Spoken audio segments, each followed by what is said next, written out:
د خیال انځور. د خیال انځور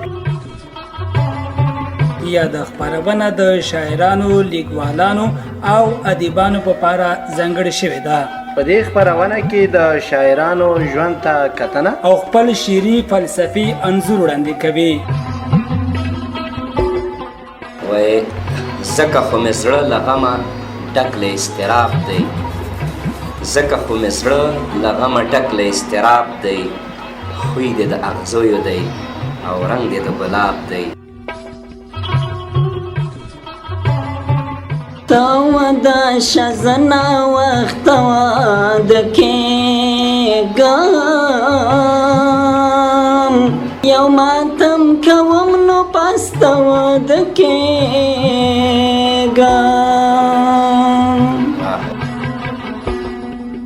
یا د ادبي خپرونه هر جمعه 4 بجې او تکرار د یکشنبه د ورځې 2 بجې مه هېروئ. کندوز رادیو د ادبي ذوق پالونکي 9.6 FM. د خیال انځور. د خیال انځور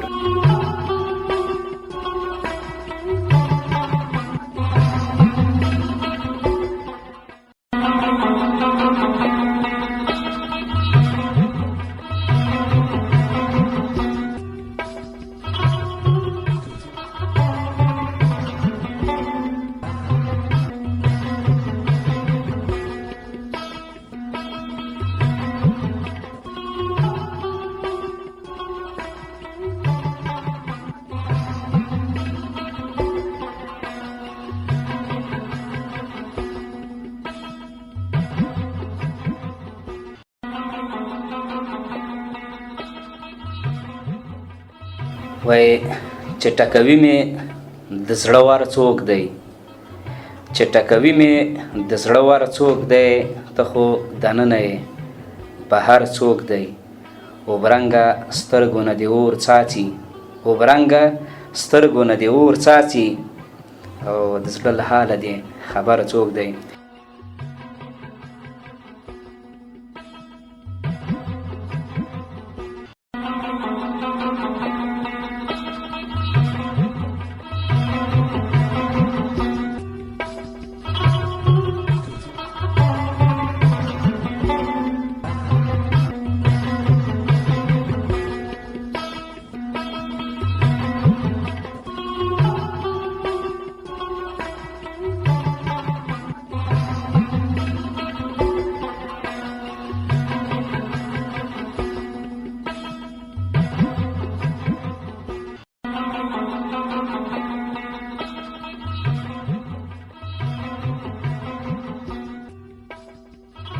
سلامونه او نیکی هیلې د کندوز رادیو د خیال انځور خپرونې ټولو اوریدونکو. هیلهمند یم چې تاسې تر دې دمه به راته روغ او جوړ یاست. په نننۍ خپرونه کې راسره دروند انسان، خوږژبی شاعر او د کندوز ولایت تکړه لیکوال استاد شاه ولي آریان صاحب میلمه دی. آریان صاحب ستړی مه شئ، وخت مو په خیر.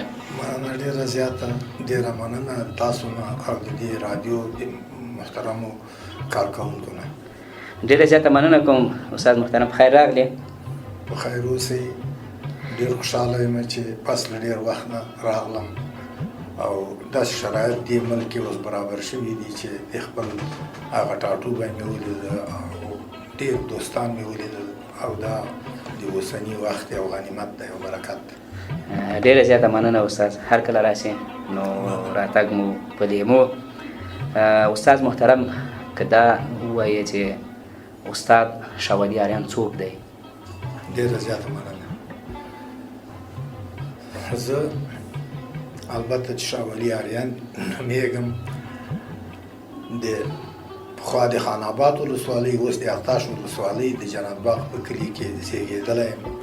په 1332 کال کې ابتدایي زده کړې مې په خپله د اغتاش په ښوونځي کې، منځنۍ زده کړې مې د حبیبیې په لیسه کې او بیا وروسته مې د لیسې دوره د خان آباد ولسوالۍ په لیسه کې ترسره کړلې. له هغې وروسته مې بیا د کابل کې د ادبیاتو پوهنتون د کابل پوهنتون د ادبیاتو څانګه ولوستله او یو څه موده مصروف شوم په خپل کورنۍ چارو کې.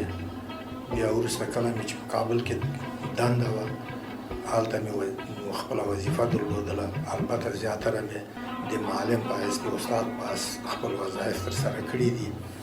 وروسته په هېواد کې د ډېرو ناخوالو او هغه حوادث چې د ولس ورسره مخامخ وو، مسافرت مخه شوه او بالاخره اوس په ډنمارک کې ژوند کوم او 2 کاله مې بیا ماستري په تاشکند کې د سیاستو ادارې په برخه کې سرته ورسوم. ډېره زیاته مننه کوم استاد محترم. ډېر خوشحاله شولو چې موږ سره په خپرونه کې ګډون وکړم. درنو اوریدونکو، یوه یادونه چې موږ تاسو ته باید وکړو، استاد شاه ولي اریان هغه څوک دی چې ډېر کتابونه یې لیکلي دي او د افغانستان د ولس د ښېرازۍ د هوساینې او د راتلونکي دپاره یې ډېرې نه ستړي کېدونکې هلې ځلې کړي دي چې موږ ترې منندویي کوو او مننه ترې کوو. خدای تعالی دې د ده فکر او قلم ته برکت واچوي چې ولس ته، پښتو ته او په ټوله کې افغانستان ته کار وکړي. نو داسې خلک نه تنها چې د خپلې کورنۍ بلکې د ټولې ټولنې او د یو ولایت او د په سطح د یو مملکت ویاړ او افتخارات دي. نو الله دې ژوندی لري. استاد محترم، څه د دې باعث شول چې تاسې شعر ولیکئ؟ دا خو یو څه داسې په زړه پورې سوال ده. زه چې کله متعلم وم د اختاش په ښوونځي کې او یا په دا نورو ځایو کې، کله به دا سیمینارونه او کله به بیا داسې کنفرانسونه وو. په دې کنفرانسونو کې ما ډېر علاقهمندي درلودله او دغه که ووایم دا د ښوونځي د وخت داسې نیم و نیم کاله ممتاز شاګرد وم. نو ما به په دغه کنفرانسو کې کله انانسري کوله او دا وجیزې او شعرونه، دا شعرونه به مې هلته لوستل. نو په دغه رابطه د ما شعر سره مینه پیدا شوه. بیا بل خصوص وروسته چې بیا زه د اختاش په لیسه کې بیا معلم شوم، بیا دروازه کان مکتب کې هلته امیر وم. وروسته له هغې نه د خان آباد د لیسې مدیر شوم یو څه موده او هغې نه وروسته بیا راغلم دغه د سید آباد په نامه دلته یوه لیسه وه، دې کې مې یو تقریبا 2-3 هفتې مدیر وم. بیا وروسته تبدیل شوم. کله چې روسان راغلل، د روسانو له راتګ سره زه تبدیل شوم او له وظیفې نه پاتې شوم. بیا مې دغه وخت نه سفر شروع کړو، لاړم کابل ته او له کابل نه بیا وروسته خیر، دا د شعري ژوند مو د ښوونځي له دورې نه وروسته د مقدسه وظیفه چې معلمۍ ده او استاذۍ ده له هغې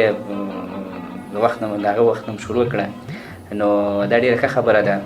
واقعا شاعر هغه څوک دی چې د ټولنې انځورګري کوي. هر سړی شاعر نشي کېدلی، هر سړی لیکوال نشي کېدلی. ویښ ضمیرونه، ویښ خلک او ویښ فکرونه شاعران کېږي، لیکوالان کېږي او ټولنې ته یو څه وړاندې کوي. استاد محترم، د چا شعر مو خوښېږي؟ څوک مو الګو ده او د چا له شاعرۍ متاثره یاست؟ خوشبختانه دا چې ما له شعر و شاعري سره ډېره علاقه درلودله. زیات کتابونه مې ولوستل. زه زیات هغه شعرونه چې حماسي بڼه لري، وطن دوستي پکې وي، د وطن سره مینه پکې وي او د ولس سره پکې د خدمت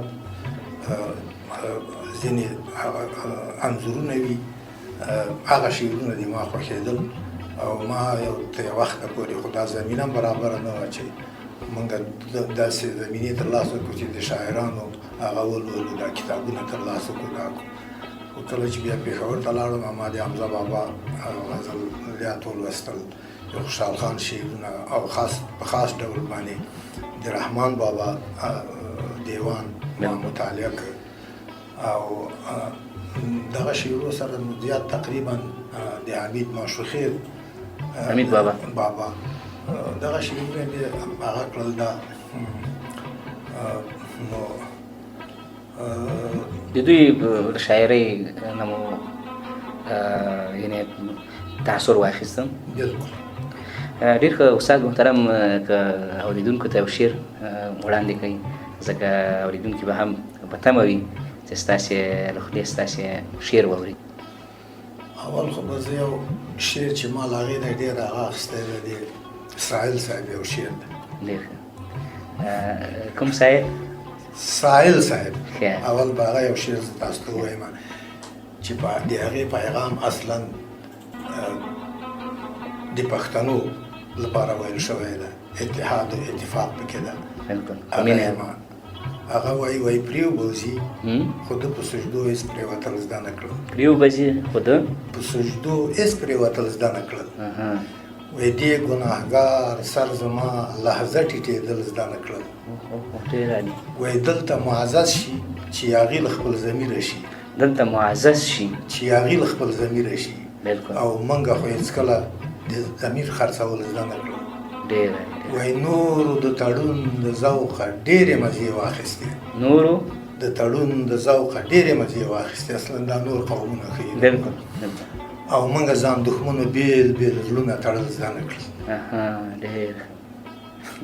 ډېر عالي استاد محترم یا مثلا رحمان بابا بالکل او شعر وایي چې دا ډېر یعنی تصوفي شعر هم ده د دې اصلا شعر معنا او مفهوم باندې یعنی شاعر ډېر هغه پوه نه شي هغه وایي معشوقې منظور یې معشوقونه تاسو پوهېږئ څو ده هغه وایي معشوقې د عاشقانو دین ایمان دی معشوقې د عاشقانو دین ایمان دی او زه به هېچا ته خپل دین ایمان ورنکړم بالکل واقعا مینه محبت او هغه چا سره چې یو سړی هغه د زړه حب لري نو دا هغه مینه او محبت ټول د الله پاک سره او پیغمبر صلی الله علیه وسلم رحمان بابا خو یو صوفي شاعر و د هغه ډېر شعرونه حمد شریف او نعت شریف دي او لیکل شوي کتابونه چې کلیات رحمان بابا ورته وایي موږ د هغوی اورېدلي دي واقعا رحمان بابا پښتو ادب لپاره ډېر زیات کار کړی ده زه اصلا ما زیات کار په لنډو کیسو کې کړی ده لنډ داستانونه او شعر سره مې درلودل له پخوا نه چې لیکلي وو بیا کله زه ډنمارک کې وم یو استاد زرین انځور نومېږي ادبیاتو کې استاد و هغه ته مې دا وښودل هغه چې وکتل هغه ما ته ویلې چې دا استعداد په دې داستانو کیسو کې ډېر ښه ده دې ته دوام ورکړه او شعر مه وایه نو ما یو څه مده د هغه خبره ومنله خو ما تقریبا 2 کتابه د دې لنډو قصو چاپ شوي دي بیا مې وروسته یو نیم دا دوستان مې چې دا د نوي معاصر شعر د شاعران لیدل دې ته مې بیا ورسره لږ لږ شوق پیدا شو نو یو نیم شی مې لیکلي دي چې دا ټول پخواني دي او د دغه شعرو د ما په اسلام منځپانګه همدغه ناخوالي دي چې په هېواد کې رامنځته شوي دي او د هېواد د آبادۍ او د هېواد د شیرازۍ په خاطر دي خو پخوا مې لیکلي دي بالکل نو هغې نه به زه یو نیم وایم که کوم یو عشقي و که داسې مو یعنې هغه اصلا تشبیهات دي انشاءالله ستا چې شاعري مونږ اورېدلې ده لیدلې ده کوم څه چې په شعر کې راوستي دي هغه د ټولنې انځورګري ده نو مونږ یې په مینه اورو دا یو شعر د ما ډېر پخوانی شعر ده دا نوې مې شعرونه شروع کړې وه دغه شعر مې ولی د هغه وخت کې لومړنی شعر ده روسانو چې دلته هغه کړی و تعرض کړی و یا دا هغه کړی و وایي وطنه تا خو زه هېڅکله هېرولی نه شم وطنه تا خو زه هېڅکله هېرولی نه شم ستا د عزت او پت شمله خو ټیټولی نه شم ډېر عالي ډېر ښه نن چې په سرو لمبو کې سوځي دا ګناه د چا ده نن چې په سرو لمبو کې سوځي دا ګناه د چا ده خو زه یې وینم دښمنان ستا پرېښولی نه شم ډېر ډېر ستا د هوس ارمان ګلونه ټول خزان ووهل یو ځل بیا ستا د هوس ارمان ګلونه ټول خزان ووهل بیا دې د ګلو شنې غوټۍ اوس غوړولی نه شم ډېر ډېر عالي نن که روسانو فرنګیانو نه عبرت وانخیست نن که روسانو فرنګیانو نه عبرت وانخیست دوی به هم زغلي غلامان یې هېڅ بخلی نه شم ډېر ښه واقعا همداسې وو خود به ژوندی شي یو ځل بیا د پاڼې پټ هنګامې خود به ژوندی شي بیا یو ځل بیا د پاڼې پټ هنګامې چې د پردیو اسارت دی هیڅ منلی نشم. واه دا د افغان ولس قیام و چې جهان یې مات کړ. دا د افغان ولس قیام و چې جهان یې مات کړ. رښتیا هم خو د کعبې قسم خواره دی هیڅ بخلی نشم. واه یو ځل بیا څومره ښه شعر. دا د افغان ولس قیام و چې جهان یې مات کړ، خو د کعبې قسم خواره دی یادولی نشم. د توپ ډزونه، د نیپال بم او د سکاټ فایرونه چې د پښتون په سیمه شوي دي زغملی نشم. واقعا ټول چاپېریال د پرهاري سوری وینمه، خوشحالي نشته، ټول غمونه دې لیکلی نشم.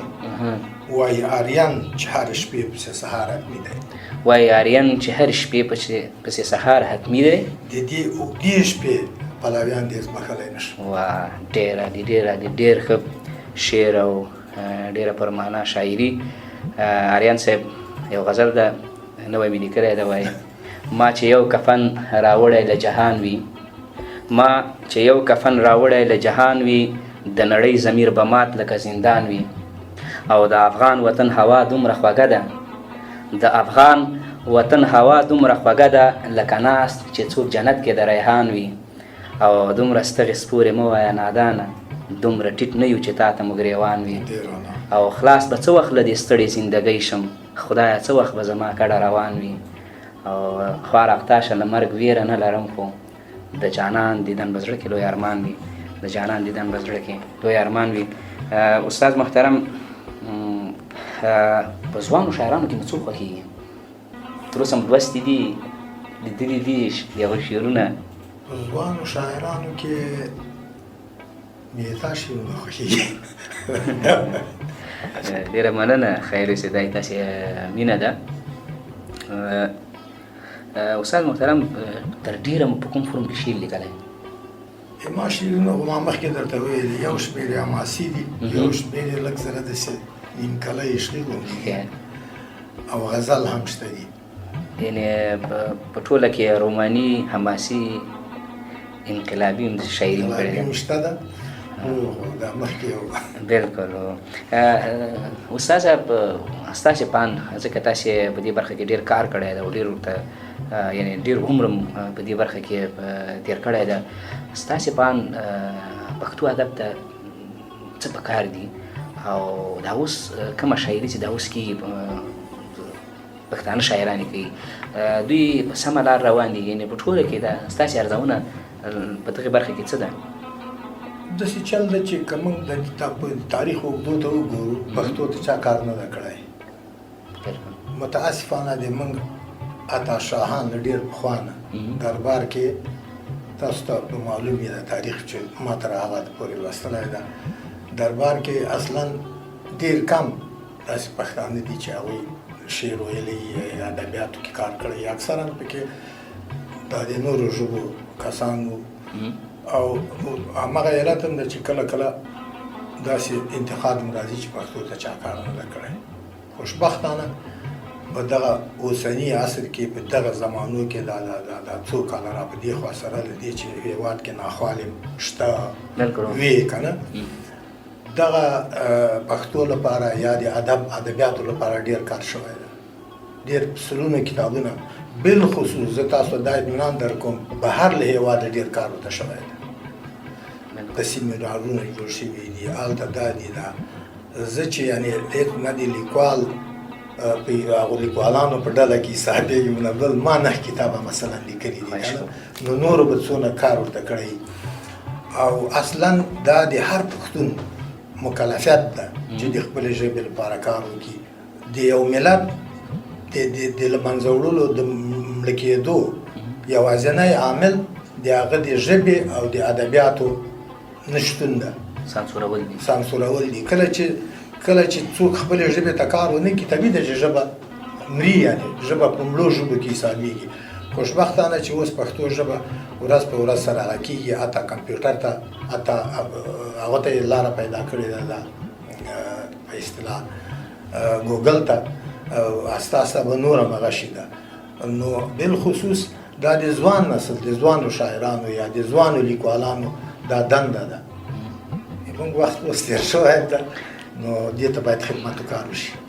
ډیره مننه کوم استاد محترم، په تفصیل سره مو ډیرې خبرې وکړلې. یعنی هغه څه چې تاسې یادونه وکړله، واقعا پښتو ادب ته دغه نوي شاعران چې کوم راغلي دي هغوی ډېر زیات کار کړی ده، ځکه هغه شاعري ډېره خوږه کړې ده. اوس موږ او تاسې پخوا که نظر وکاندو هغه غزل فورم چې و هغه په یو منول، هغه په یو لاره روان و. اوس په غزل کې یو غزل کولی شي چې لومړي مصري یا لومړي بیتونه حماسي وي، ورپسې د مینې، ورپسې د تصوف، ورپسې د انقلابي، یعنی په ټوله کې په شاعري ډېره خوږه سوې ده. استاد محترم که ځکه ځینې شاعران نوي ځوانان زموږ خپرونه تعقیبوي چې موږ د دوی هغه کوم پیغامونه چې دي هغوی موږ ته رارسېدلي دي، که دا تاسې ووایئ چې په شعر کې په ټوله کې د شعر جوړښت دپاره کوم څه اړین دي چې هغه نوي ځوان شاعران چې څوک دي هغوی دې ته یعنې دغه چوکاټ باید مراعات کړي؟ په شعر کې اصلا 2-3-4 ډېر اساسي ټکي ډېر مهم دي که نه، چې له هغې له جملې نه شعر یعنې د شعر جوړښت د څه نومېږي دا د یو پیغام ډېر مهم ده په شعر کې، چې شعر کې یو پیغام وي چې هغه اصلا ځوان نسل ته یا وروسته یو شی ورکړي.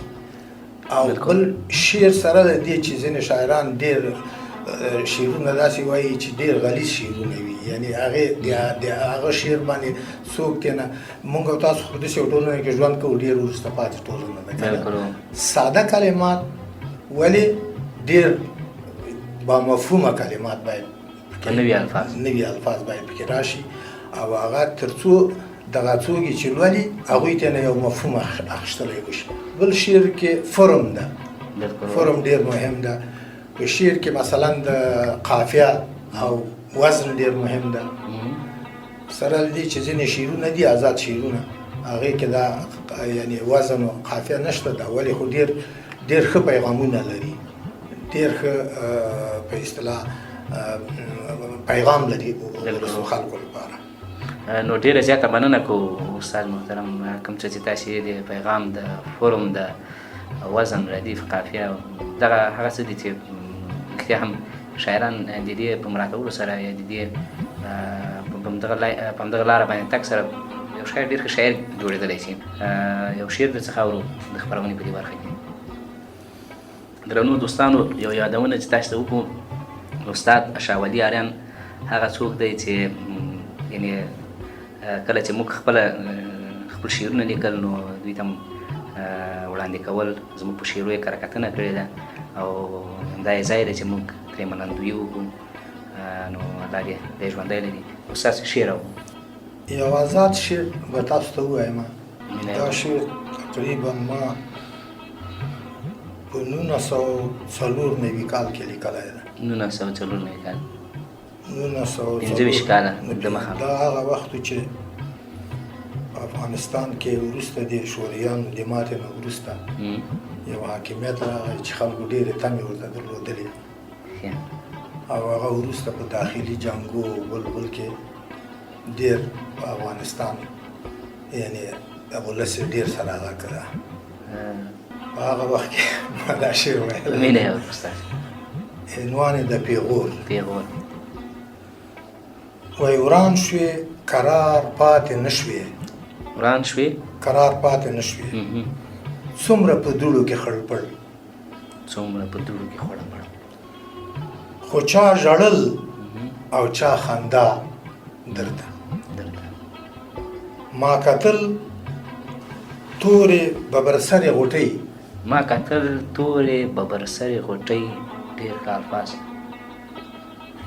هم د شنو دشتو لوڅې پوندې شپونکی، ډېر ښه، ډېر عالي. څومره حیران پاتې وو، څومره حیران پاتې وو. هر خوا اورونه اسویلونه جګ شول، هر خوا اورونه اسویلونه جګ شول. بل لور دودونه سوځېدونه جګ شول، بل لور دودونه سوځېدونه جګ شول. دلته وحشت په بله بڼه روان دلته وحشت په بله بڼه روان هلته له ویرې د سقا او له ظلمه هلته له ویرې د سقا او له ظلمه ډېر عالي بیا له کوپړو نه د ماغزو په تمه بیا له کوپړو نه د ماغزو په تمه چې خوړو ته اوه اته منجلې چې خوړونه چې خوړو ته اوه اته منجلې واه واه ډېر عالي بلکل بلکل رښتیا ټوله په پټه خوله او چپه چوپتیا ټوله په پټه خوله او چپه چوپتیا ډېره ویره او وحشت ډېرو ژړل او کتل چا څه وویلی نه شول ډېر رښتیا ځینو خندل یا یې نڅا کولې ځینې خندل یا یې نڅا کولې څو تنو نورو لا بلوا کولې ځینو بیا چیغې د اشنا کولې رښتیا هم خو وړو شور او واویلا کولې ما ورته هم وکتل ومې ژړل خو په خپل زړه کې لږ په تیاره کې په سوځولو او وژلو کې ژړا ګناه وه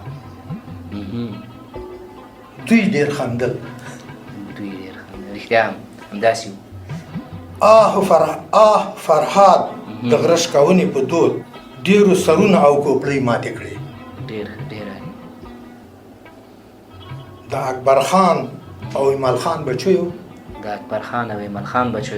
دغه کړۍ ماتې کړې دا اوس چې دی هغه وخت که نه بلکل دا وطن د اکبر خان او ایمل خان بچیو دغه کړۍ ماتې کړې اوس هغه توره ببر سره غوټۍ څومره خوشحاله وینم چې هغه وخت یې ژړلي هم لوڅي پوندې لمر وهلی شپونکی خپلو بزور سره ورشو ته روان زه یې ملاله وینم خو موږ خوشحاله نه شو یو وار مو بیا وژړل رښتیا هم په چیغو نه په تیاره کې هلته خو په تیاره کې ژړل اوس یې بیا د وطن د خوشحالۍ په هیله اوس هم څه ستونزې پاتې دغه وران شوی سوځېدلی وطن راته سور اور پاتې دی د اکبر خان او ایمل خان د بچو راته پیغور پاتې دی ډېر عالي واقعا ډېره ښه شاعري ډېره پر معنا او ډېره پر کیف استاد محترم آزاد نظم مو لیکلی و واقعا هغه کوم څه چې یو شعر ته اړتیا ده زموږ پان یعنې ټول پکې رانغښتي وو سپین شعر مو لیکلی ده تر اوسه پورې یو غزل لرمه واوس په مینه یې اورم لږ زه په مینه یې اورم د دې غزل درته یو هغه وایم دا الهام یې درته وایم ډېر په 2000 کې راغلی یم کابل ته بیا ننګرهار ته لاړم ننګرهار کې یو باغ چمن کې لږ زره ګرځېدلم داسې دا چمن راته ډېره د هغه عکس مې اخیسته یوه ډېره داسې معصومه نجنۍ چې خال یې دلته پرې هغه و دا یعنې صغیره نجنۍ داسې تېره شوه نو ما چې همالته راسره یو قلم و دا شی مې ولیکه نو وایي شینې خالو په جبین څومره وښکلې په رښتیا وه ما جبین څومره وښکلې ډېر ښه یو ځل بیا شینې خالو په جبین څومره وښکلې په رښتیا وه ما جبین څومره وښکلې په حیا کې و روانه لکه زرکه ډېره و برېښنا د ماسپښین څومره وښکلې تورو سترګو یې خنجر په زړه راښخ کړ دا شیره وه د ګبین څومره وه ښکلې واه واه ډېر ښه ډېر عالي. پټ پټانې او خندا کې اسیر کړم پټ پټان او خندا کې اسیر کړم. غنم رنګه نازنین څومره وه ښکلې واه واه ډېر ښه. په یو ځل رانه یو شیبه پناه شوه په یوه ځل راله یو شیبه پناه شوه. و د ګل په شان رنګین څومره وه ډېر ښه ډېر عالي. استاد محترم یعنی شاعري په ټوله کې هر فرم یې ښکلی دی، هر فرم یې خوږ دی، خو د غزل فرم بیا بېله ښکلا لري. استاد په ټولنیزو رسنیو کې خپل شعرونه خپروئ؟ ولا خو ما شعرونه خو داسې ده چې زه اول خو یو آرشیف لرم زه په افغان جرمن آنلاین کې ښه ډېر ښه. په هغې کې د ما د 300 شاوخوا مقالې شعرونه او لنډې قصې دا ټولې هلته یعنې موجودې دي. افغان جرمن آنلاین شاه ولي اریان د ما آرشیف ده هلته. او مقالې چې ما لیکلي دي دا ټولې مثلا په دا فیسبوک او په دغه جمعي او دا یعنې موجودې دي په رسنیو کې. استاد محترم کله چې تاسې نوې شاعري پیل کړه د شعر استاد مو درلوده نه مو درلوده؟ آیا ستاسې په شعر بیا په هغه وخت کې نقد شوی و نور شوی؟ یعنې که په ټوله کې په شعر باندې نقد دا ښه ده که بد ده؟ او که ښه ده یعنې څه پس منظر یا کوم څه چې وروسته راځي یو شاعر ته ګټه لري که نه لري؟ که زه رښتیا وایم ما چې کله شعرونه لیکلو یا مې لوستل زه تر هغه وخته پورې چې ډنمارک ته نه وم تللی ما نه کوم استاد درلوده د شعر په برخه کې او نه ما شعرونو پارچه پارچه چیرې وو ځینې رانه ډېر ورک شوي دي د هغه وخت شعرونه چې وو خو هغه څه چې وو دا ما راټول کړل. بیا وروسته په ډنمارک یو شاعر چې بېکسیار نومېده مالک بېکسیار هغه سره مې چې دا شعرونه مطرح کړل ومې ښودل هغه دا شعرونه نقد کړل. ما ته یې ویلې چې دا شعرونه واقعا چې د ولسي شعرونه دي د افغانستان له ټولنې او شرایطو سره برابر دي. د ځینې کلماتو دغه شیان چې په دې شعرو کې راغلي دي دا واقعا یو یعنې سوچه او هغه دي ده. خو یو مسله ده چې دا شعرونه اکثرا سیاسي هغه لري ده د سیاست سیاسي وزن پکې یو څه زیات ده که دا یو څه راټیټ کړي. ډېر خو ما چې هر څومره کوشش هم وکړو نه کېږي بیا هم هغه تاثیراتو لاندې وو او بیا و دغه وروستی کتاب چې اوس ما هغه کړی ده دې کې مې یو دوه پاخه شاعرانو ته هغه ورکړی ده چې دا نقد پرې باندې ولیکي کله چې چاپومه چې زه ورته متوجه شم.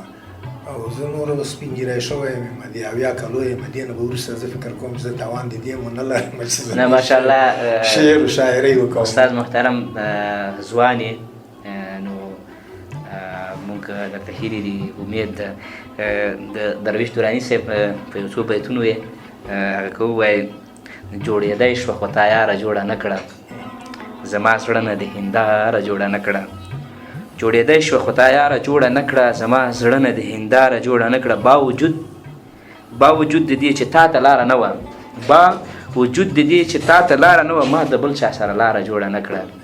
او دې ویل ستا زندګي څنګه شوه دې ویل ستا زندګي څنګه شوه درویشه او ما ویل خدای هغه بیماره جوړه نه کړه ما ویل خدای هغه بیماره جوړه نه کړه. ډېره مننه استاد محترم. ځوانو شاعرانو ته مو څه پیغام ده که څوک شعر لیکي باید لکه مخکې مې چې مونږ یادونه وکړله بغیر له دې چې وزن و قافیه او ردیف بل څه باید دوی مراعات کړي په ټوله کې؟ ځوانو شاعرانو نه د ما هیله دا ده چې اول دوی باید زیات کوشش وکړي چې مطالعه وکړي په هر لحاظ ادبي کتابونه شعري کتابونه دا ټول نه چې یو عمومي معلومات د دوی په ذهن کې وي او بالاخره شعرونه چې دوی لیکي باید ډېر کوشش وکړي چې شعرونه یو معین هدف ولري معین پیغام ولري او په هغې کې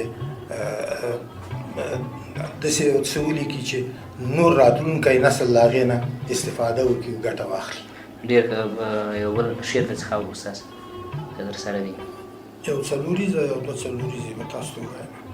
وینه اورو.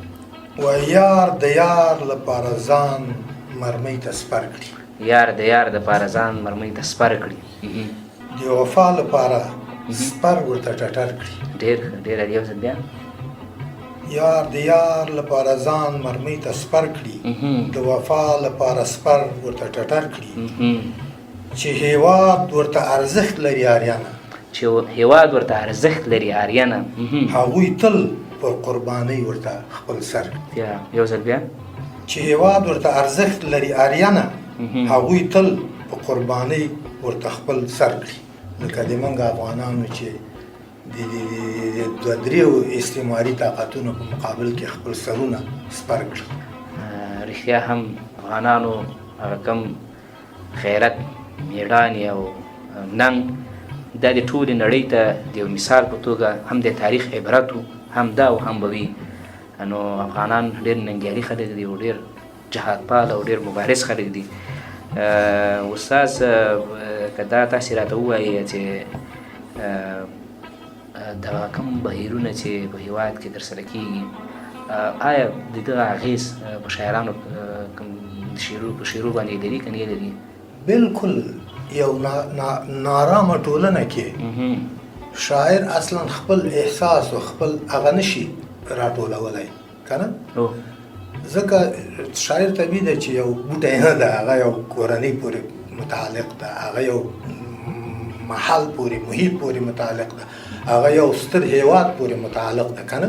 کله چې په هېواد کې نارامي نو هغه کورنۍ کې هم هغه نارامي احساسوي او هغې نه رنج وړي، نو د هغې د شعري احساس هغه تقریبا مشوش کېږي که نه؟ یعنې نشي کولی چې هغه څه چې د ده زړه کې دي، هغه څه چې د ده احساس ده، هغه په ښه صورت وړاندې کړي. بنان د ټولنې په ټولنه کې عدالت، په ټولنه کې آرامتیا، دا شاعر سره ډېره مرسته کولی شي. واقعا په اخره کې شعر تاسې نه اورو که در سره وي؟ یو بله څلوریزه به ووایم. ومینه اورو. وایي د دې وخت لپاره هر څوک منصور نه دی، د دې وخت لپاره هر څوک منصور نه دی، رښتیا هم چې سر ساتي نو هغه هم منظور نه دی. چې سر ساتي نو هغه هم منظور نه دی. ډېر ښه، ډېر عالي.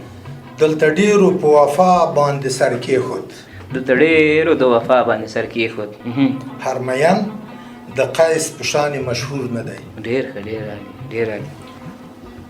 ډېره زیاته مننه کوو استاد محترم چې زموږ بلنه دې ومنله او تر کندوز راډیو ورغلې، که په اخره کې څه پیغام لري خلکو ته، شاعرانو، نو راډیو د خیال انځور خپرونې میکرافون یا مایک ستاسې په خدمت کې دی.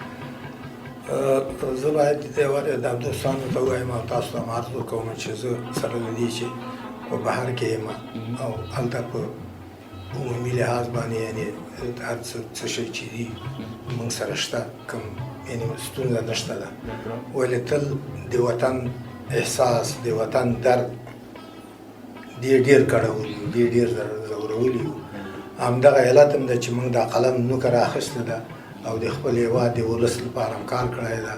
ما تر اوسه پورې 9 کتابه لیکلي دي چې په دې 9 کتابو کې یو شعري ټولګه ده، 2 د لنډو قصو مجموعې دي او 2-3 نور تاریخي مسایل دي، د مقالو مجموعې دي. دغه کار مې کړی ده. او بله خبره دا ده چې ما پیغام اصلا ولس ته، خلکو ته، خپل بالخصوص ځوان نسل ته دا ده، افغانانو په خپل ژوند او د ځان لپاره ډېرې ستونزې خپله دوی رازېږولي دي. موږ هر نظام چې رامنځته شوی ده، هغه نظام ته یو موقع نه ده ورکړې چې هغه د وطن لپاره څه کوي، او بس ټولو تلاش کړی دی چې هغه نظام چپه کړي، له منځه یې ویسي. زه وایم اوس وایم چې اوس یو ښه فرصت افغانانو ته په لاس ورغلی دی د دې لپاره چې دې نظام د تخریب په لاره کې د نظام د چپه کولو په لاره کې کار وکړي بهتره دا دی چې دې نظام نه ملاتړ وکړي دې نظام سره مرسته وکړي هېڅ نظام کې بې ستونزو نه ده وړاندیزونه وکړي پیشنهادونه وکړي کوم څه چې د ولس غوښتنه ده هغه دوی سره مطرح کړي زه فکر کوم چې دا نظام به هغه حتما عملي کوي او دا به کوي او د دغه فرصت نه باید افغانان مثبته ګټه واخلي او هغه کې دغه یو برکت ده نظام چې زه راغلی یم دلته یعنې زه دونه آزاد وګرځېدلم په د خپل پلرنۍ مینه کې اخوا دېخوا هېڅ ستونزه نشته ده نو بنان موږ ټول باید لاس سره یو کړو اتحاد وکړو د افغانانو لپاره بهترین وریان چې دوی وشي کولی خپل ژوند ته پرمختګ ورکړي اتحاد او اتفاق بالکل واقعا کوم خدمات چې اوس ترسره کېږي دا افغانستان کې بېنظیره دي نو کومې پروژې چې افغانستان ته راغلي دي د ټاپي پروژه ده مثلا خوشتیپه ده نو خدای پاک دې زموږ مشرانو ته نور هم د خدمت توفیق ورکړي واقعا د یو لوی غنیمت ده خدای پاک دې دوی ته خیر ورکړي او خیر یې په نصیب سه ډېره زیاته مننه کوو استاد محترم د کندوز راډیو د خیال انځور خپرونې درنو اورېدونکو له تاسو څخه یوه نړۍ مننه چې تر دې دمه موږ سره مل وئ او خپرونه مو په مینه اورېدلې وي تر بیا چې زه احسان الله تاش محمد خیل په دې خپرونه کې تاسو سره مل کېږم او بیا خپرونه له بل نوي شاعر سره ثبتوو نو داسې په لوی څښتن تعالی سپارم ښه وخت ښې چارې والسلام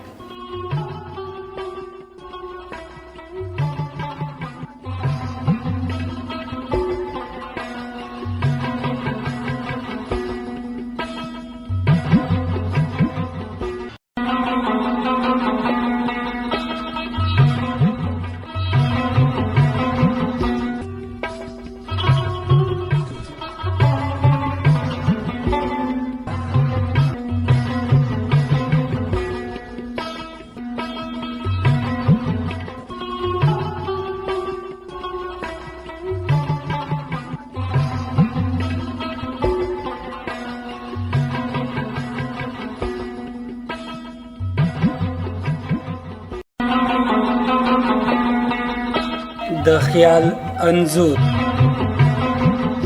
د خیال انځور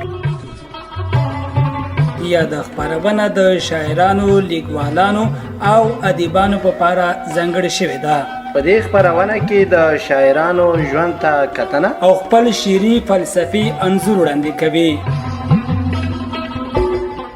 وای زکه خو مې زړه له غمه ډک له اضطراب دی زکه خو مې زړه له غمه ډک له اضطراب دی خوی دې د اغزیو دی او رنګ دې د ګلاب دی تاوه دا شزنا وخت واده کېږم یو ماتم کوم نو پسته واده کېږم